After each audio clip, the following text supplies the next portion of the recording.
మనం కొద్ది నిమిషాలు దేవుని వాక్యం వింటాం. ప్రభు రక్తములో శరీరంలో పాలు పొందబోతున్నాం.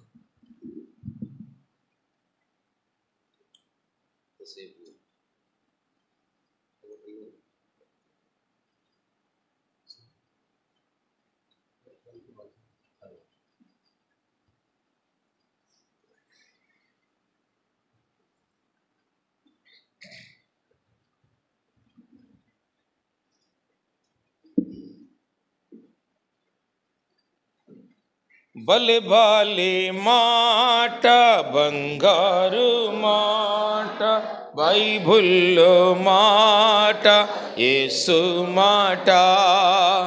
బలె బాలే మాట, బంగారు మాట, బైబుల్లో మాట, యేసు మాట. నా జీవితాన నీ జీవితాన్ మరువని మాట, యేసు మాట. నా జీవితాన నీ జీవితాన మరువని మాట, యేసు మాట. బలె బలె మాట, బంగారు మాట, బైబిల్లో మాట, యేసు మాట. మొదటి కొరింథీయులకు రాసిన పత్రిక 11వ అధ్యాయము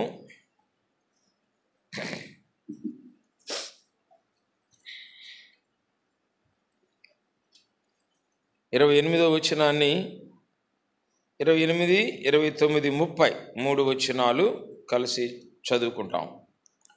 పేజీ నంబర్ 153 క్రొత్త నిబంధనలో మొదటి కొరింథీయులకు రాసిన పత్రిక 11వ అధ్యాయం 28 నుంచి. కాబట్టి ప్రతి మనుష్యుడు తన్ను తాను పరీక్షించుకొనవలెను, అలాగు చేసి ఆ రొట్టెని తిని ఆ పాత్రలోని త్రాగవలెను. ప్రభు శరీరం అని వివేచింపక తిని త్రాగవాడు తనకు శిక్షా విధి కలుగుటకే తిని త్రాగుచున్నాడు. ఇందువలననే మీలో అనేకులు బలహీనులను రోగులనై ఉన్నారు, చాలామంది నిద్రించుచున్నారు. చాలు, ప్రార్థన చేసుకుందాం. ప్రేమ కలిగిన తండ్రి, పరిశుద్ధుడు అయిన మా దేవ, ఈ ఘనమైన శ్రేష్టమైన నామమును బట్టి వందనాలు, స్తోత్రాలు. ఈ యొక్క మధ్యాహ్నపు వేళ మరొకసారి నీ వైపు చూస్తున్నాం. వాక్య భాగమును బట్టి నిన్ను ఆరాధించుడు కొరకై మమ్మల్ని తీసుకుని వచ్చిన ప్రభువా, మరణము నుండి నీవు మరణమును జయించుడు ద్వారా మాకు కలిగినటువంటి మేలులను మా ముందుకు తీసుకుని వచ్చినాం. ప్రభువా, మేము పాపము చేత అపరాధముల చేత చచ్చినటువంటి మమ్ములను ప్రభువా, నీ మరణము మీరు సజీవుడిగా పునరుద్ధానుగా లేచుడు ద్వారా దానిపై మాకు విజయం అనుగ్రహించబడినందుకు స్తుతిస్తున్నాను. అంతేకాదు మమ్మల్ని నీతిమంతులుగా చేసినావు ప్రభువా, నన్ను నీ స్వాస్థ్యముగా ఏర్పరచుకున్నావు, నా సమస్త కార్యాలను జరిగిస్తున్నావు. ప్రభువు దేవా, నీ కుమారుడిగా స్వీకరిస్తున్నావు. ఇట్టి కృపలో నువ్వు మరణమును జయించుల ద్వారా నాకు కలిగిన మేలులన్నింటినీ తలపోసుకుంటూ సంఘం ఎదుట నేను స్తుతించి ఆరాధించి గణపరుస్తుంటున్నాను. ప్రభు, అట్టి ఆరాధన ప్రభువానైనా నీకు అర్పించుకున్నట్టు కొరకై మా మధ్యలో మరి నాయన మీరు బలియాగమైనారని ఆ యొక్క నీ శరీరము నీ రక్తము మాకు సెలవిస్తుంటుండగా మీ ఆరాధనకు మూలమై ఉన్నటువంటి ఆ శరీరమును ఆ రక్తమును ప్రభువా మేము యోగ్యమైన రీతిలో పాలు భాగస్తులోటి కొరకాయ సంపూర్ణంగా మమ్మల్ని చేసి ప్రభువా తండ్రి పరీక్షించుకున్నటువంటి వారమై యోగ్యంగా బలను స్వీకరించుట కొరకు సిద్ధపరచమని, ముందున్న సమయాన్ని దీవెనకరంగా చేయమని, నీ దాసునైనా మరొకసారి నన్ను బలపరచమని యేసు పుణ్యనామం పేరట స్తుతించి ప్రార్థిస్తున్నాము తండ్రి, ఆమేన్.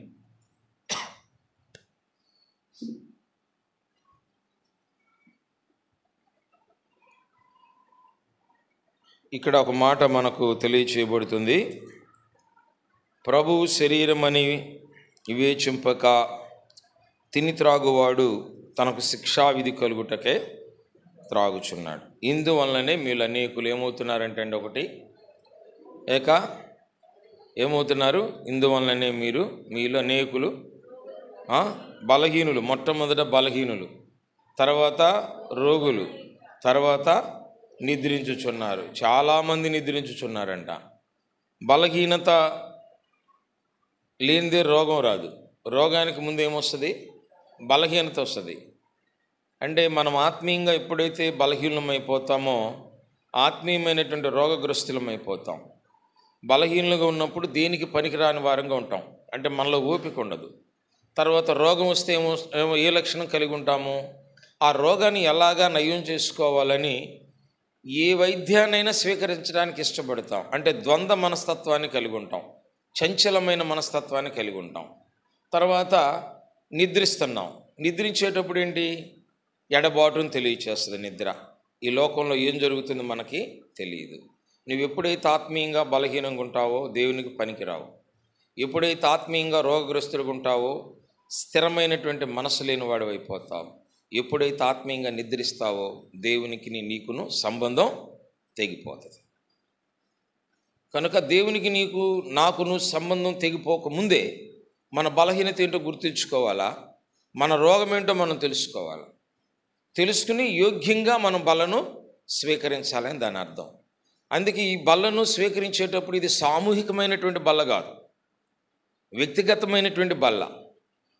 అక్కడ అన్నాడు తన్ను తాను, ప్రతి మనుష్యుడు తన్ను తాను పరీక్షించుకోవాలి. సహజంగా మనం పరీక్షించేటప్పుడు ఏం చేస్తాం? ఇట్లా చూపిస్తూ ఉంటాం. అంటే వేలెత్తి చూపిస్తాం. ఈ వేలెత్తి చూపిస్తున్నప్పుడు ఈ మూడు ఏళ్ళు నీ వైపు చూస్తున్నాయి. ఇంకొక వేలు ఏం చేస్తుందంటే నేను ఈ 3 వేలు పట్టుకుంటుంది అట్లాగా. అంటే నీ వైపు చూపిస్తూనే ఉంటుంది, నువ్వు ఇంకొకరిని చూపించబాక అని. అర్థమైంది కదా? అంటే అది ఎవరు బల్ల తీసుకుంటున్నప్పటికీ కూడా అది వ్యక్తిగతమైనటువంటి బల్లది. చాలామంది బల్లలు ఎట్లా పాల్గొన్నాడు, బల్లలు ఎట్లా పాల్గొందామే, ఈ విమర్శలు చేస్తూ ఉంటారు. కాబట్టి తీర్పు తీర్చు మనుషుడా నీవెవడవైనను సరే, తీర్పు తీర్చే దేవుడు ఎవరు? ప్రభువైన యేసుక్రీస్తు వారు.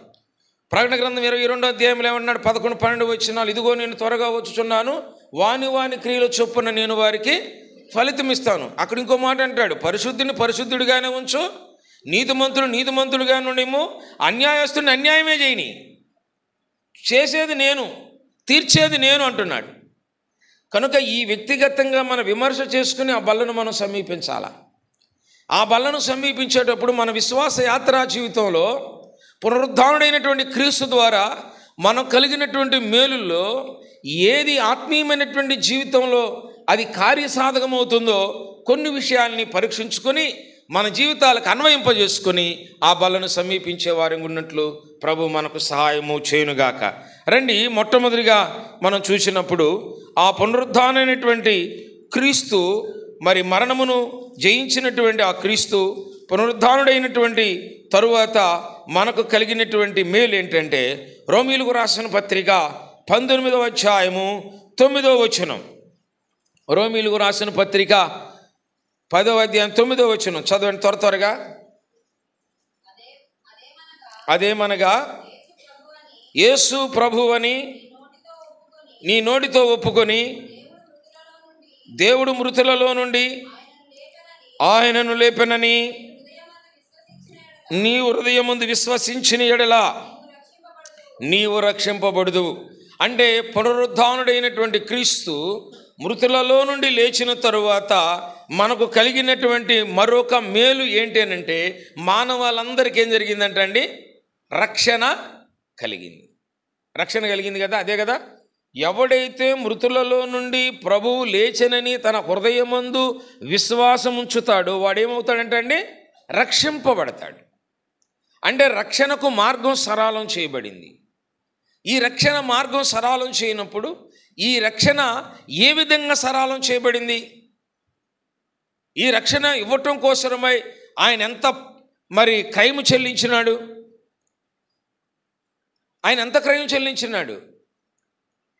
ఈ రక్షణ మనకు ఇవ్వటం కోసమై ఆయన ఎంత క్రయం చెల్లించినాడు చెప్తారా? ఆయన ఎంత క్రయం చెల్లించినాడు? ఏం చేసినాడమ్మా? చూడండి, ఒక మాట మనము జ్ఞాపకం చేసుకుంటాం. హెబ్రీయులకు రాసిన పత్రిక 9వ అధ్యాయము, హెబ్రీయులకు వ్రాసిన పత్రిక 9వ అధ్యాయం 12వ వచనం చదవండి.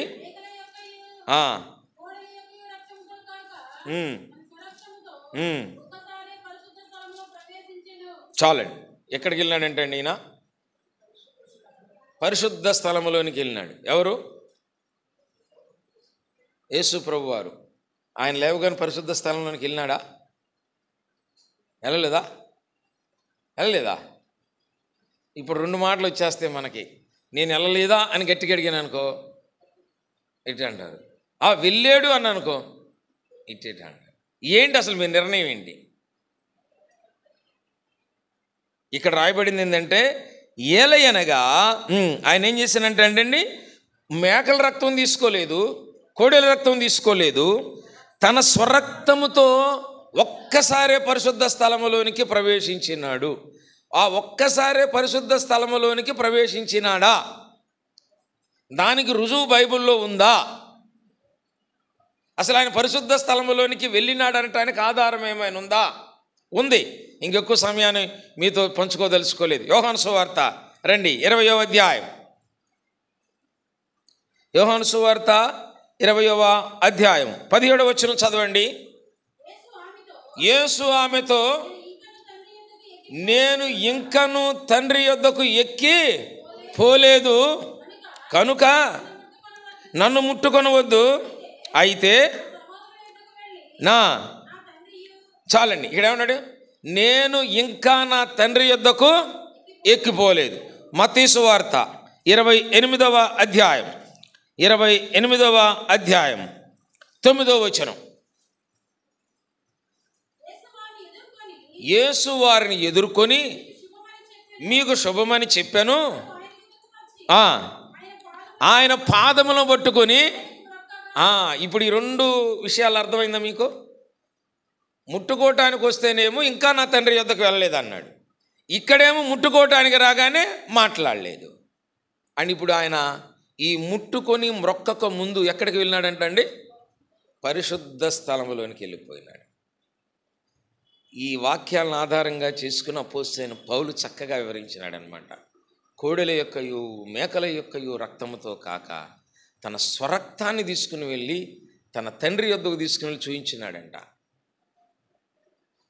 నాయనా, ఈ లోకంలోనికి నన్ను పంపినావు కదా, ఎందుకు ఆ మాట అన్నాడు అక్కడ? అపవాది చాలా తెలివి కలిగినటువంటిది. సాతాను చాలా కుయుక్తపరురాలు. ప్రశ్నించింది తండ్రిని ప్రశ్నించకుండా నిమిత్తమే కదా కుమారుని యొక్క చెయ్యిని తండ్రి విడనాడింది. లేకపోతే ఏమనేది సిలువలో? మీ ఇద్దరు కలిసి నన్ను ఓడగొట్టారంటాడు.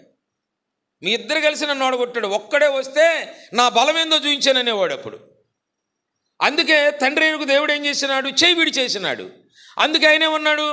దేవా నా దేవా నన్నెందుకు చెయ్యి విడిచితివన్నాడు.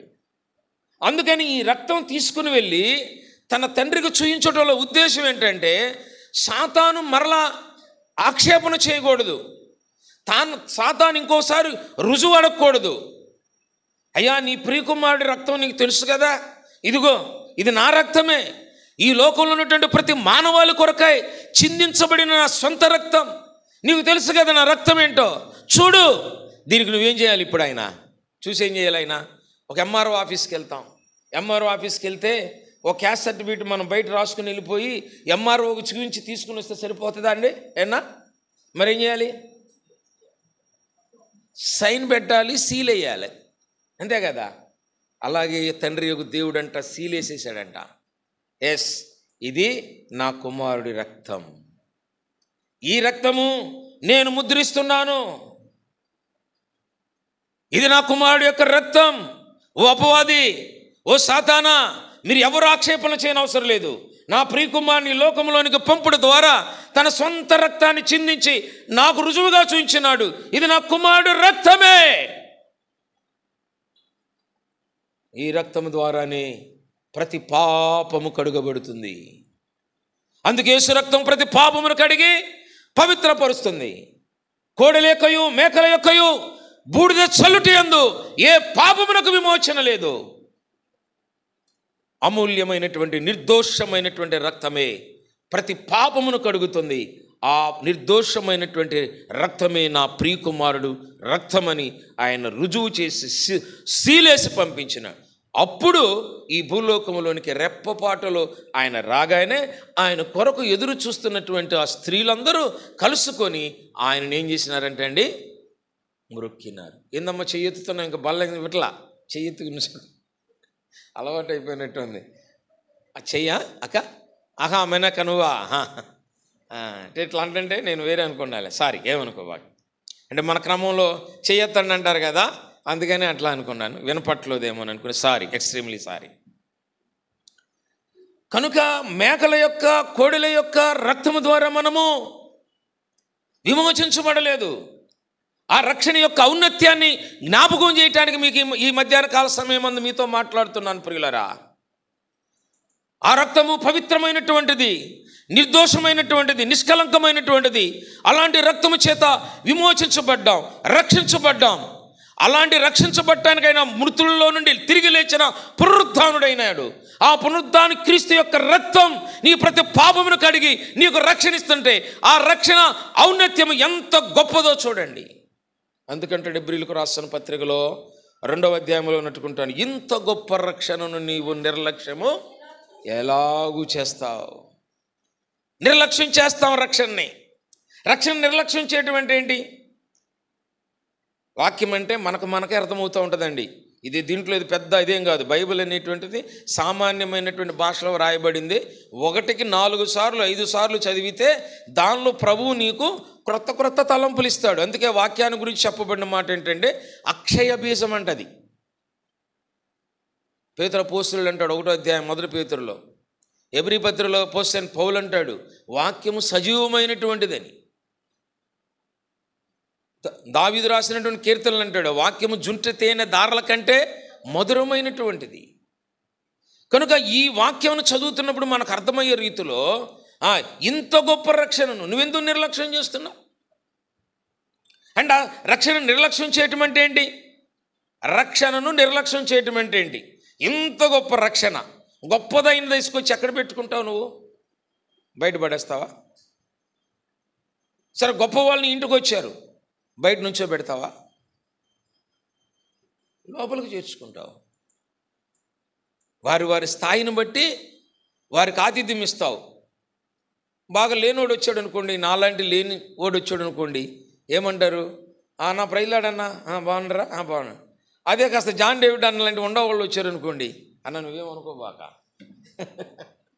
వచ్చారనుకోండి, ఏమంటారు? అన్నారు కూర్చోను.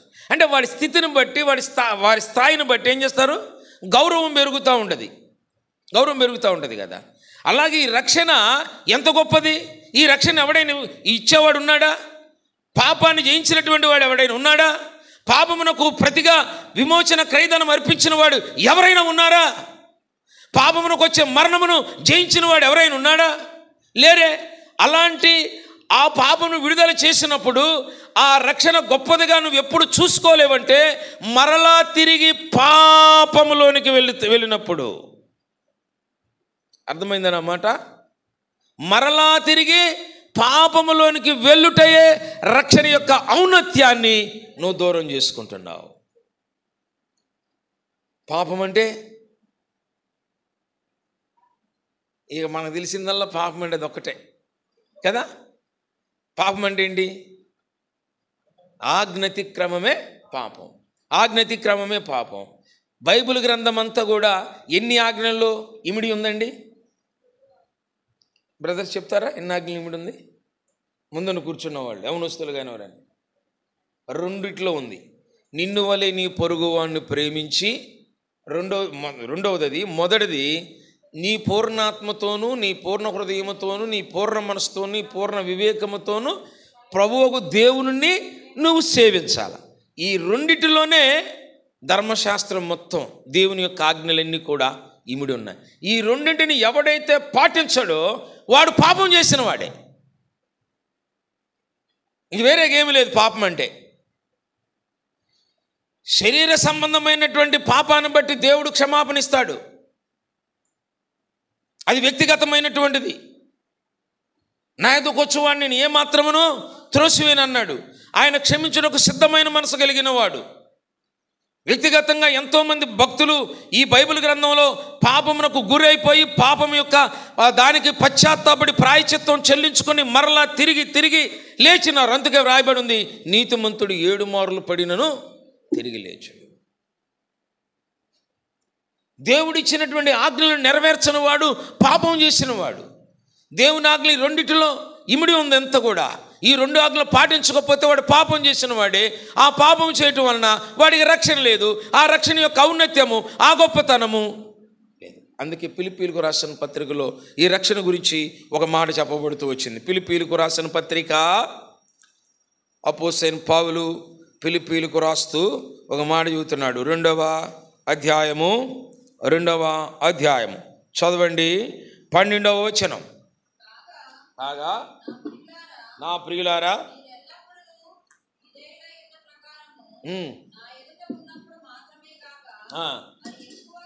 మరి ఎక్కువగా భయముతోనూ వణకుతోనూ మీ సొంత రక్షణను ఎట్లా కాపాడుకోవాలంటే మనం ఈ భయముతోనూ వణకుతో, ఈ భయము ఈ వణకు ఉంటే పాపములోనికి మనము వెళ్ళాం. అంటే రక్షణను నిర్లక్ష్యము చేయము. అందుకే ఆ మాట అన్నాడు, ఇంత గొప్ప రక్షణను నిర్లక్ష్యము చేసిన ఎడల నువ్వు ఎలాగూ తప్పించుకుందువు. ప్రభువుని ఆత్మతో సత్యముతో ఆరాధిస్తున్నామా? ఎంతమంది ఉదయకాలమున లేచి, ఎంతమంది మధ్యాహ్నమున, సాయంకాలమున? దావీదు 3 పర్యాయములు కదా, ఉదయమున, మధ్యాహ్నమున, సాయంకాలమున. కీర్తన గ్రంథం 55వ కీర్తనలో 17వ వచనంలో ఆ మాట ఉంటుంది. విలాప వాక్యాల్లో రాస్తాడు, మీరు రేయి మొదటి జామున లేచి మొరపెట్టుము. అంటే ప్రభువుని ధ్యానించుకోవటం, ప్రభువుకై మొర్రపెట్టుకోవటం. అసలు కీర్తన గ్రంథం మొదటి కీర్తనలోనే రాసినాడు, దివారాత్రులు. ఇదేంది దివారాత్రులు? ఇది ఎలా సాధ్యమవుద్దయ్యా అంటే, దివారాత్రులు అంటే నువ్వు మేలుకున్నంత కాలం, ఈ భూమి మీద బ్రతికున్నంత కాలం నీ రక్షణను కాపాడుకోవాలా, ప్రభువుని నువ్వు ఘనపరచాలా, ప్రభువుని నువ్వు ఆరాధించాలా. ప్రభువుని ఘనపరచం, ప్రభువుని ఆరాధించం. తిరిగి మరలా లోక సంబంధమైనటువంటి వాటి వైపే మన కన్నులు వెళ్ళిపోతూ ఉంటాయి. దేవుని వైపు మన కన్నులు చూడవు. దేవుని వైపు మన హృదయాన్ని ధ్యానించలేం. దేవుని వైపు మన చేతులు ఎత్తలేం.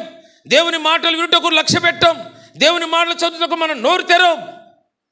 అందుకే 119వ కీర్తనలు అంటాడు, 17వ వచనంలో నట్టుకుంటాను, ఆశ్చర్యకరమైన సంగతులను చూచున్నట్లుగా నా కన్నులను తెరువు.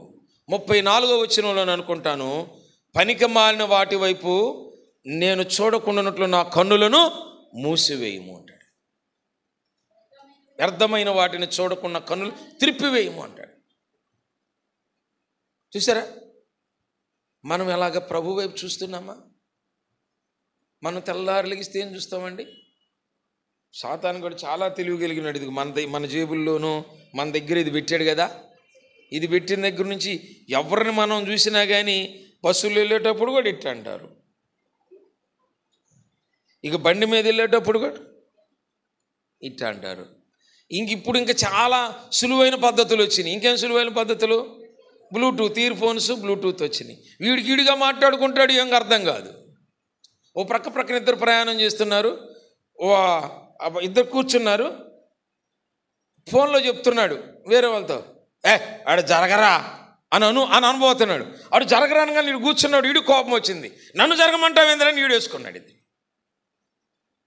ఎన్ని గొడవలు చూసారా?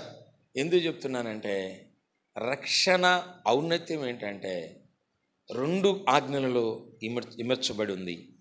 మన ప్రభువుకు దేవుణ్ణి ఎల్లప్పుడూ మనము కనపరచాలా, ఆయన్ని సేవించాలా, ఆయన్ని ఆరాధించాలా. 2వది, నిన్ను వలె నీ పొరుగువానిని ప్రేమించాలా. పునరుద్ధానుడైనటువంటి క్రీస్తు లేక క్రీస్తు పునరుద్ధానుడైన తరువాత ఈ మానవాళందరికీ కలిగింది ఏంటంటే రక్షణ. ఆ రక్షణ ఔన్నత్యంలో మనము నిత్యము కాపాడబడుచున్నామా? అలా కాపాడకపోతే నాకు పునరుద్ధానుడైనటువంటి క్రీస్తు ద్వారా నాకు ఈ రక్షణ ఆపాదించబడింది, ఇది నా సొంత రక్షణ, ఇది నా గొప్ప రక్షణ, ఇది నా నిత్య రక్షణ అని చెప్పుకుంటూ వ్యర్థమే. అలాంటప్పుడు నువ్వు బలలో చేయవే కాదు, క్షమాపణ కోరుకో. అవును ప్రభువా, నన్ను పాపము నుండి విడుదల చేయుటకు రక్షించుడు కొరకై నువ్వు పునరుద్ధానుడిగా తిరిగి లేచినావు. మరలా తిరిగి నేను ఆ పాపంలోనికి వెళ్ళిపోతున్నాను అనగా నేను సరిగా ఆరాధించలేకపోతున్నాను, నిన్ను సరిగా సేవించలేకపోతున్నాను, నా హృదయపూర్వకంగా నీ సన్నిధానానికి నడవలేకపోతున్నాను. అదేవిధంగా నేను ఇతరులను ప్రేమించలేకపోతున్నాను. ఎప్పుడు నా స్వార్థమే, ఎప్పుడు ఎదుటి వారిని ఏలెత్తి చూపే స్వభావమే, ఎదుటివారి ఎడల కీడును కల్పించే స్వభావమే. అందుకన్నాడు, ప్రేమ లేకపోతే వాడు నావాడు కాడు. ప్రేమ శ్రేష్టమైనది, ఎందుకంటే దేవుడు ప్రేమ స్వరూపి. ఆ స్వరూపంలో నుండి మనం వచ్చినాం, ఆయన రూపంలోను మనం ఉన్నాం. కనుక ఎవరి జీవితంలోనైతే ఈ రెండు ఆజ్ఞలు నెరవేర్చబడలేకపోతాయో వారు పాపులే. పాపుల మార్గం ఎక్కడికి నడిపించబడుతుంది? పాతాళమునకు నడిపించబడుతుంది. నీతిమంతుల మార్గం పరదేశంలోనికి నడిపించబడుతుంది. ఏ గుంపులో నీవు ఉన్నావు ఈ దినాన? పునరుద్ధానుడైనటువంటి క్రీస్తుని కలిగి ఉన్నాను. ఆయనే గనక ఈ లోకంలోనికి వచ్చి ఆయన జయముందకపోతే, మరణము నుండి లేవకపోతే, ఆ సమాధి నుండి లేవకపోతే నా పాపంతో నేను ఇలా ఉండేవాడిని. అనగా ప్రభు ఎవరో నాకు తెలియకుండా ఉండేవాడిని, ప్రభు ప్రేమ ఏమిటో ఇతరులకు చూయించకుండా ఉండేవాడిని. అయ్యా, నువ్వు లేచుడు ద్వారా నా హృదయాన్ని కడిగి పవిత్రపరిచి నిన్ను సేవించి ఆరాధించుడు కొరకాయ ఈ రక్షణ మార్గాన్ని సరళం చేసి, అదేవిధంగా ఈ లోకంలో ఉన్నటువంటి వారి ఎడల పొరుగు వారి ఎడల నువ్వు ఏ విధంగా ప్రేమ చూపించినావో అదే ప్రేమను నేను చూపించాలనుకుంటున్నాను. కనుక అలాంటి ప్రేమను నువ్వు నాకు నేర్పినావు. ప్రేమను గురించి ఎన్నో వాక్య భాగాలను ఆయా భక్తుల ద్వారా నాకు తెలియచేస్తూ వచ్చినావు. ఆ ప్రేమను కనపరుస్తున్నానా? ఆ ప్రేమను కనపరిచేటట్లుగా నీ ప్రేమను నాలో నింపు ప్రభువా. కోల్పోయితిమి మొదటి ప్రేమను, చల్లారిపోయే నీ ప్రేమ నాలో. ఏమైపోయామంటండి? కోల్పోయినాం ఆదిలో ఉన్నటువంటి ప్రేమ, రక్షించబడిన తొలి దినాల్లో ఉన్నటువంటి ప్రేమ. అసలు ఇప్పుడు రక్షించబడగానే ఏం జ్ఞాపకం వస్తున్నాయో ఏమో కానీ, ఆ దినాల్లో రక్షించబడితే సీనియర్లు అందరూ వచ్చి, స్త్రీలైనా పురుషులైనా వచ్చి, దేవుణ్ణి ఎరిగేవయ్యా ఎంతకాలానికైనా, మంచిదయ్యా, అయ్యా మరలా దాంట్లోకి వెళ్ళబాకయ్యా, నీకు ఏదన్నా ఉంటే మా దగ్గరికి రాయ్యా, మేము చెబుతాం. ప్రార్థన మానబాకయ్యా, లోకంలో మరలా కలిసిపోకయ్యా అయ్యా అంటాడు. కనపడగానే అయ్యా బాగున్నావా, ప్రార్థన చేసుకుంటున్నావా, వాక్యం చదువుకుంటున్నావా అనేవాళ్ళు. అమ్మ బాగుందా, నాయన బాగున్నాడా అనేవాళ్ళు. ఇప్పుడేమంటున్నారు? రక్షించబడ్డావా, రక్షించబడ్డా. ఇది మన వైఖరి. ఈ ప్రేమ ఇప్పుడు కనపడుతుంది. ఆయన అట్లా అనుకుంటే, తండ్రి వీరు ఏమి చేయుచున్నారో వీరు ఎరుగురు గనుక వీరిని క్షమించమని ఎలాగనేవాడమ్మా. ఒక ప్రక్కన నిందిస్తూ, అవహేళన చేస్తూ, అపహాస్యం చేస్తూ తన వస్త్రములను తన ఎదుటే పంచుకుంటున్నప్పుడు, స్వరూపము సొగసును పోగొట్టుకున్న వాడై, రక్తసిక్తమైనటువంటి మోమును భరించినటువంటి వాడై, అటువంటి వారిని సైతం ప్రేమించిన దేవుడు ఈనాడు నీ పొరుగువాని నువ్వు ఎంతవరకు ప్రేమిస్తున్నావు? నీ పొరుగువాడెవడు? మంచి మాట చెప్పినాడు యేసు ప్రభువారు. లూకాసు వార్త 15వ అధ్యాయమేనా? అదేనా? 15వ అధ్యాయంలోనేనా? యెరూషలేము నుండి యెరికోకు వస్తున్నాడంట. అంటే దేవుని సన్నిధిలో నుండి ఎక్కడికి వెళ్తున్నాడు? దేవుని లోకంలోనికి వస్తున్నాడు. వస్తున్నటువంటి వాడిని ఎవరు పట్టుకుంటారు? లోకంలో ఉన్నటువంటి శరీరాశలన్నీ పట్టుకుంటాయి, గాయపరిచినాయి, విడిచిపెట్టేసినాయి. ఇక అయిపోయిందిరా నీ పని, నిన్ను బాగా లాగినాను, శరీరాశలన్నిటికి తీసుకొచ్చినాను, నువ్వు దేవుని బిడ్డవు కాదు అని చెప్పేసి ఏం చేసిందాక అంటున్నారు. నిద్రపోతా కూడా మనోళ్ళు చాలా తెలివి కలిగిన వాళ్ళు, నిద్రలో కూడా పాండిత్యం పండిస్తారనమాట. ఎదుటి వారికి అర్థం కాదు మనం ఎలా నిద్రపోతున్నాం అనేది కూడా. ఎప్పుడైతే ఇట్లా కొడతామో కొట్టగానే ఇప్పుడు నిద్రపోయి ఉండదు అందరికీ. గాయపరిచి శరీరాశలకు గురి చేసి శరీరమునంతను కొల్లగొట్టి ఇక నువ్వు దేవుని బిడ్డవు కాదు, సాతాను బిడ్డవేనని అక్కడ పడివేసి వెళ్ళిపోతే ఒక లేవీయుడు వచ్చాడట. మరి నీకు ఇదే గతి కావాలరా అన్నాడంట. ఒక యాజకుడు వచ్చాడంట, సరిపోయిందా జరిగిందిరా అన్నాడంట. ఇప్పుడు సమరయుడు వచ్చినాడు, చక్కగా పరామర్శించినాడు, గాడిద మీద ఎక్కించినాడు, పూటకొల్లి ఉంటి తెచ్చినాడు, గాయములను కట్టినాడు, ఆహారం పెట్టినాడు, డబ్బునిచ్చినాడు. ఇది పొరుగువానికి ప్రేమ అంటే ఏంటి? తనకు తగిలినట్లుగానే, తనకు ఆ బాధ కలిగినట్లుగానే ఫీల్ అయినాడు. అంటే ఒక విశ్వాసి ఒక ఆత్మీయంగా పడిపోతున్నప్పుడు, ఒక విశ్వాసి శ్రమలో ఉన్నప్పుడు, ఒక విశ్వాసి అవమానాల పాలవుతున్నప్పుడు, ఒక విశ్వాసి ఆత్మీయంగా బలహీనుడవుతున్నప్పుడు నువ్వు చేయవలసిన పనేదే. ఆదరించాలా, మరి గాయాలు కట్టాలా. ఎట్లా జరిగింది నీకు? నీ మాట ద్వారా, నీ క్రియల ద్వారా నీ ప్రేమను కనపరచాలా. ఈ రోజుల్లో విశ్వాసులు ఆ రోజున చెప్పబడిన లేవీయులు యాజకులతో పోల్చబడుతున్నారు.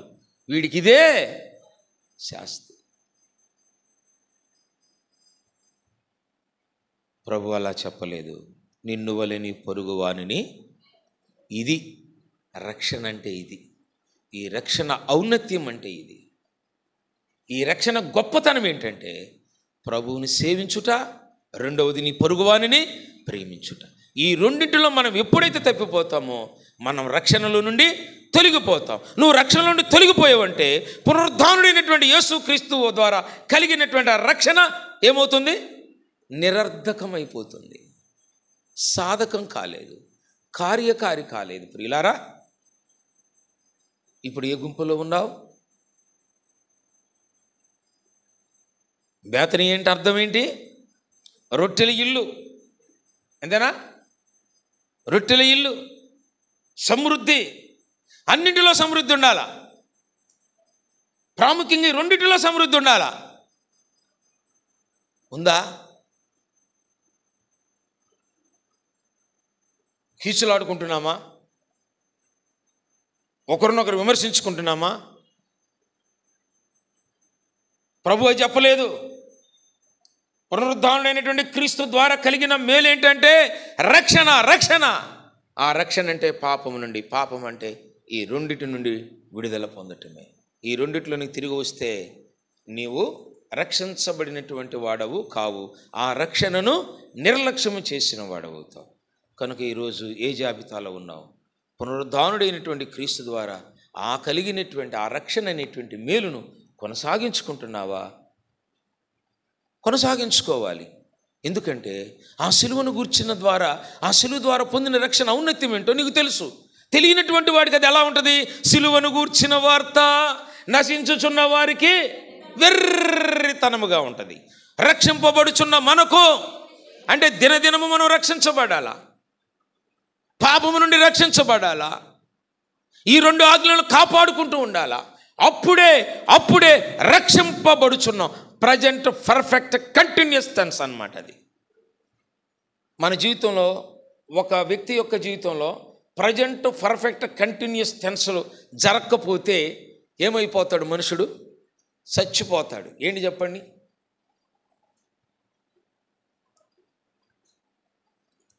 ఈ రెండు జరగకపోతే మనిషి చచ్చిపోతాడు అంతే.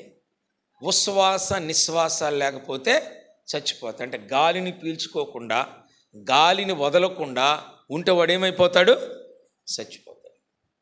అలాగే ఈ 2 ఆజ్ఞలను మనం పాటించకపోతే మనం రక్షణలా లేనటువంటి వారు. ఈ 2 ఆజ్ఞలను ఎల్లప్పుడూ మనము పాటించుకుంటూ వెళ్ళాలి. ఒక ట్రైన్ 2 పట్టాల మీదకి వెళితేనే చక్కగా వెళ్తుంది, లేకపోతే వెళ్ళదు, అది పడిపోతుంది, నష్టం జరుగుతుంది, మృత్యువాత పడతారు, కుంటోళ్ళు అయిపోతారు, గుడ్డోళ్ళు అయిపోతారు, పక్షవాయువు కలిగిన వాళ్ళు అయిపోతారు కదండి. కనుక పునరుద్ధానుడైన క్రీస్తు చెప్తున్నాడు, నీకు ఇది నానా, నీకు ఇచ్చిన రక్షణలో ఏ రకంగా కొనసాగబడుతున్నావు ప్రియుడా?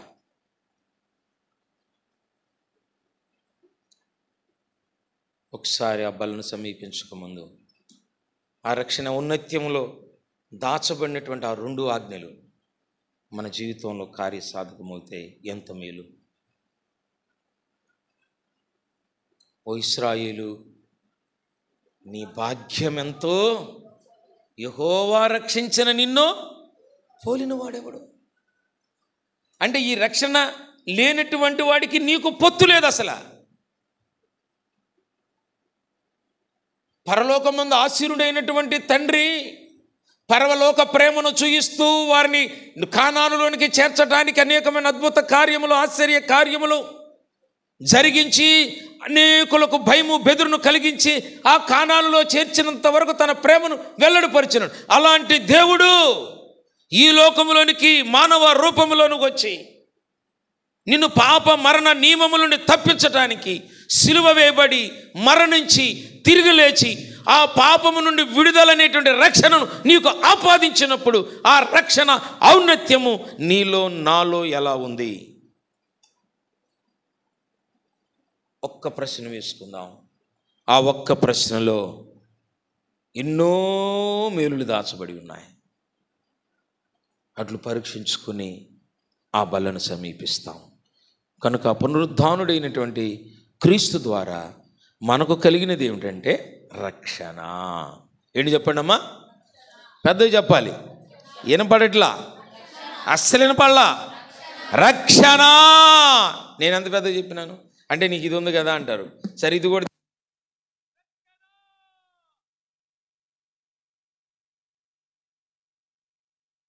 ఇస్తున్నానంటే అంత గొప్పది, బలమైనటువంటి రక్షణ అది.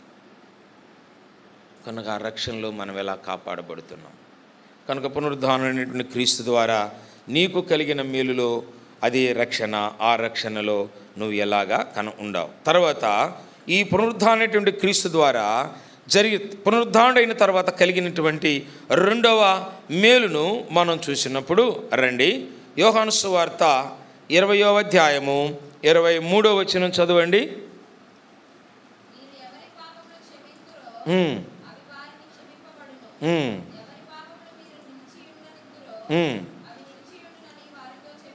రోమాపత్రిక 1వ అధ్యాయం 16వ వచనం. రోమీయులకు రాసిన పత్రిక 1వ అధ్యాయం 16వ వచనం. సువార్తను గూర్చి నేను సిగ్గుపడువాడను కాను, ఏలయనగా నమ్ము ప్రతివానికిని మొదటి యూదునికును రక్షణ కలుగు చేయుటకు. మొదటి కొరింథీయులకు రాసిన పత్రిక 9వ అధ్యాయం 16వ వచనం.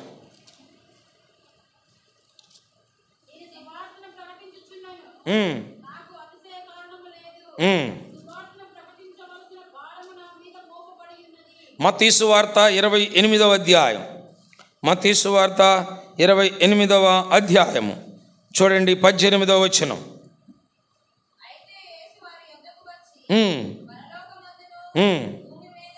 భూమి మీదను నాకు సర్వాధికారం ఇవ్వబడి ఉన్నది, మా సమస్త జనులను శిష్యులనుగా చేయుడి. నా తర్వాత తండ్రి యొక్కయు కుమారుని యొక్కయు పరిశుద్ధాత్మ యొక్కయు నామమున బాప్తిస్మమిచ్చుచు నేను మీకు ఏ ఏ సంగతులను ఆజ్ఞాపించితునో వాటన్నిటినీ గైకొనవలనని వారికి బోధించుడి అంటే ఇటేంటి?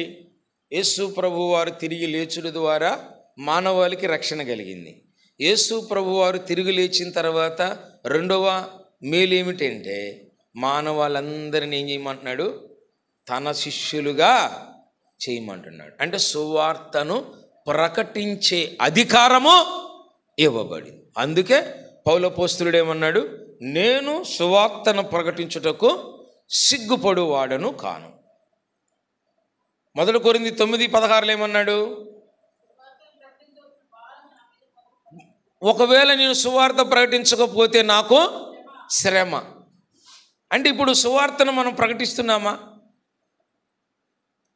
పునరుద్ధానుడైనటువంటి యేసు ప్రభు వారు లేచిన తరువాత తన శిష్యులకు ఆజ్ఞాపించిన మరొక ఆజ్ఞది, మీరు సమస్త జనులకు వెళ్ళి సువార్తను ప్రకటించండి. మనం ఏం ప్రకటిస్తున్నాం? బ్రదర్, నీకు వాళ్ళు ఎవరో తెలుసా? ఎవరు? సిస్టర్ తెలుసా?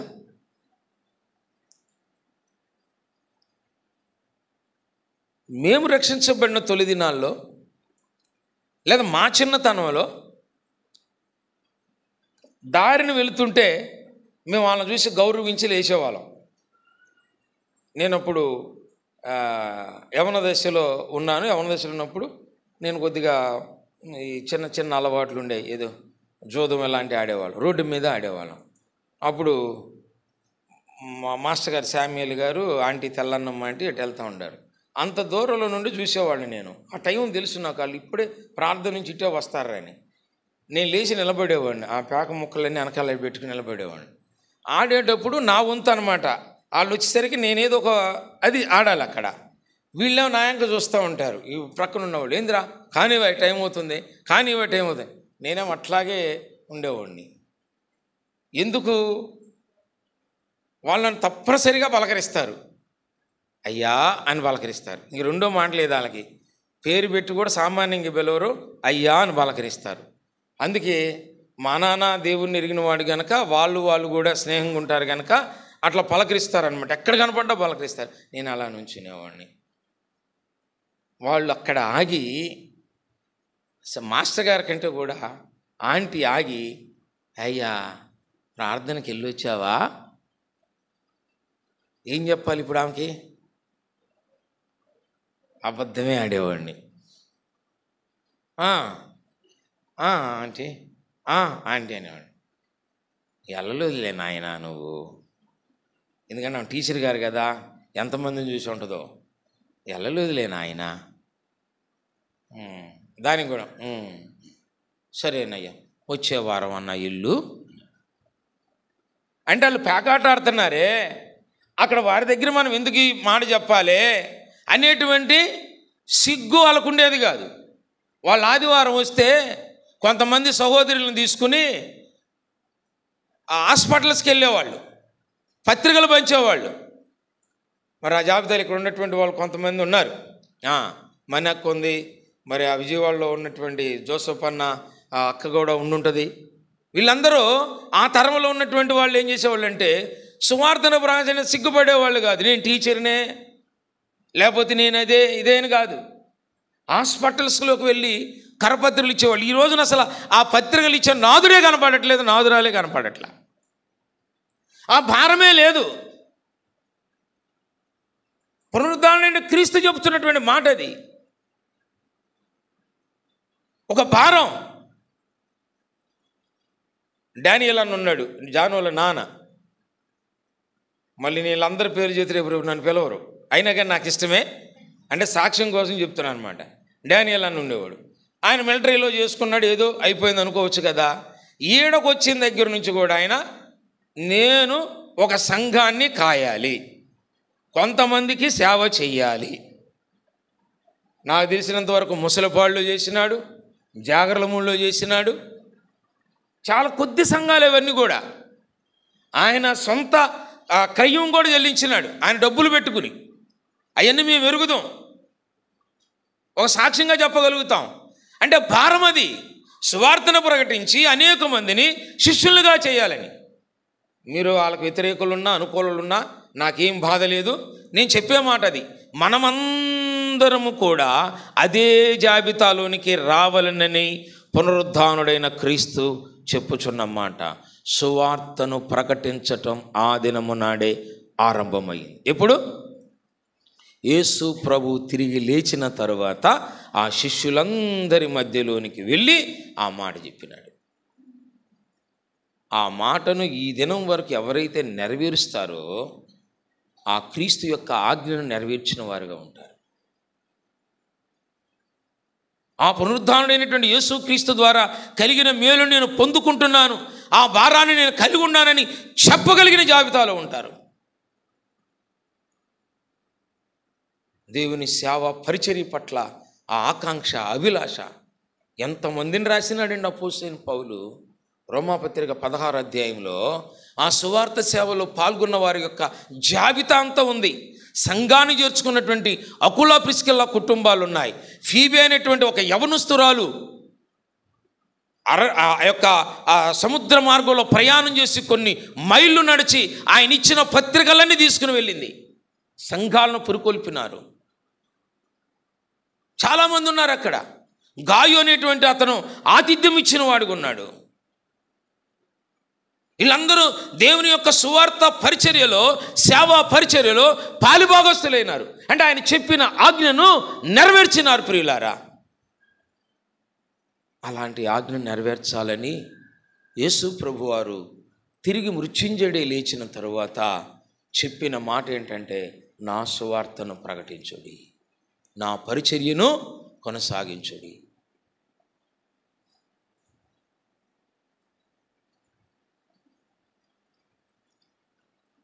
అదేంది పాట అన్నా? నా కాళ్ళు చేతులెల్లా, నా కాళ్ళు చేతులెల్లా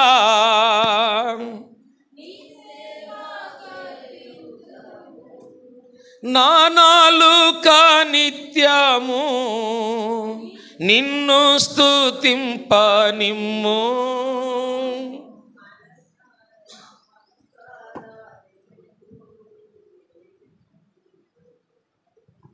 పాట కూడా మనకు గుర్తురాడా కదా?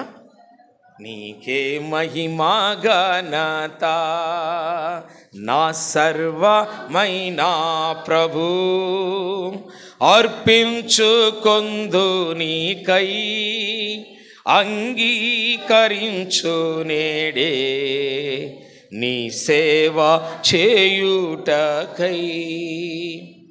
ప్రభు కోరుకున్నాడు అది. ప్రతి వారిని అలాగా దేవుని సువార్తను ప్రకటించాలి. శిష్యులకు మొట్టమొదటి 12 మంది శిష్యులకు చెప్పినాడు. ఆ 12 మంది శిష్యులను ఏమన్నాడు? ఏం చెప్పినాడు అయ్యన్న? అక్కడ 12 మందికి ఏం చెప్పినాడు? యజ్రాన్ని ఏం చెప్పాడు? మీరు కాదు, యజ్రాన్లు అంటే మీరు కాదు. జోసఫ్ అన్న ఏం చెప్పినాడు? బాధ్యత గల సహోదరులు చెప్పాలి. ఆ చివరి ఆయన పేరు జైరావా అన్న. ఏం చెప్పినాడు? ఆ శిష్యులు చెప్పినాడు, మీరు తండ్రి యొక్కయు కుమారుని యొక్కయు పరిశుద్ధాత్మక నామంలోనే బాప్తిస్మం ఇచ్చుచు ఏమన్నాడు? సమస్త చదవండి. ఏందమ్మా నాకు గుర్తురాటది, మిమ్మల్ని చూస్తే నాకు పోయిందమ్మా.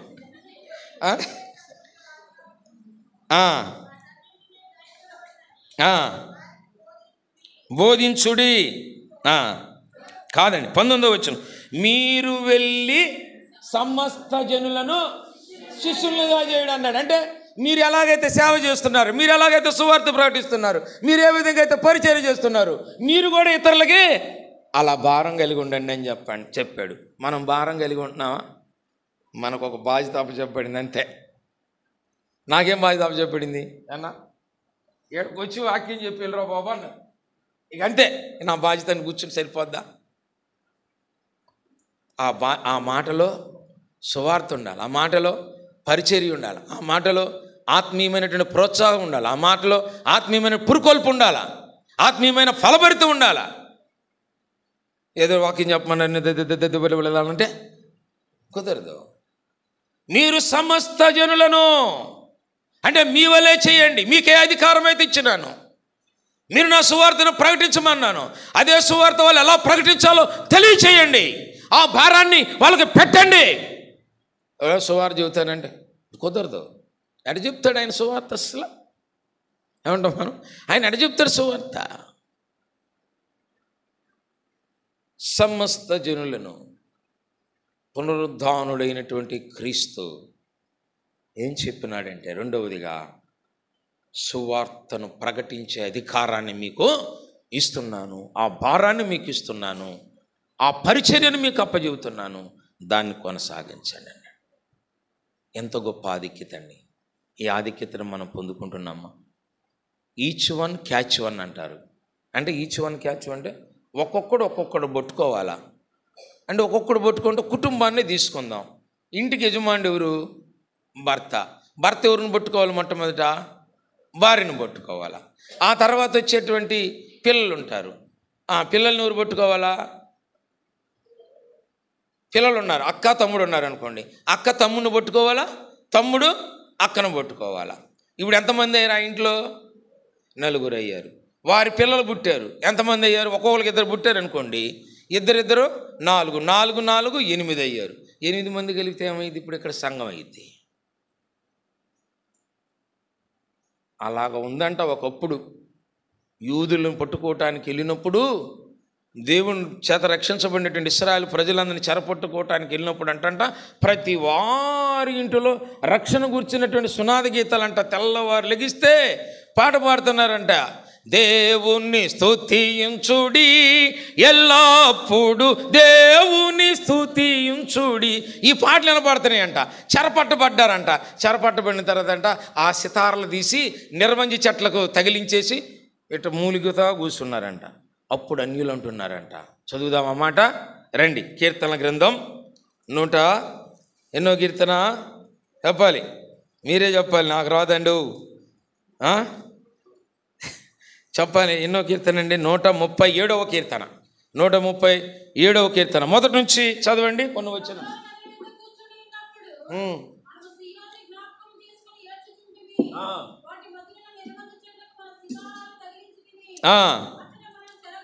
అచ్చట మనలను చెరగొన్న వారు ఒక కీర్తన పాడుడి అని మనం బాధించిన వారు సియోను కీర్తనలో ఒక దానిని మాకు వినిపించుడి అని మన వలన ఏం కోరారు?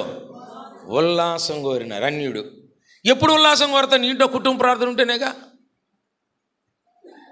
నీ ఇంట్లో ఆ పాటలు వినపడితేనేగా.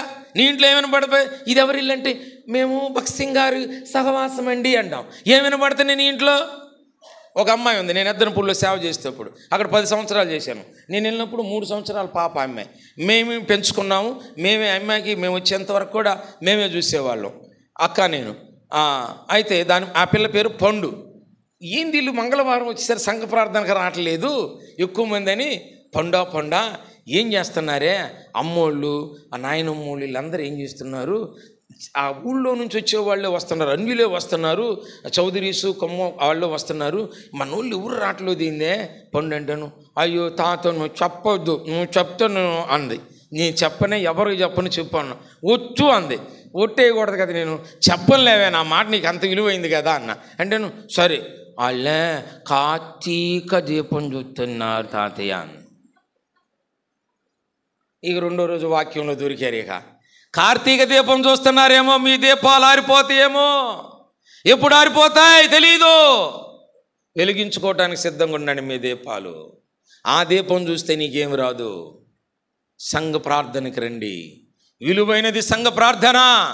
సంఘము ప్రార్థన చేస్తే వాక్యము బోధించబడింది, భూకంపం వచ్చింది, దేవుని ఆత్మ దిగు వచ్చింది. ప్రార్థన ద్వారా ఈ ప్రత్యక్షత ఏర్పడింది. ఎందుకు? అనేక డినామినేషన్ల నుండి ఇక్కడికి ఆకర్షించబడ్డాం. ప్రార్థన ఫలితం తెలుసా? వచ్చిన వారిని పోగొట్టుకుంటున్నాం మనం, వచ్చిన వారిని నిరాశ పెడుతున్నాం. అన్యులంట ఉల్లాసము కోరినారట. అంటే వీరిలో ఏమి లేదు ఇప్పుడు?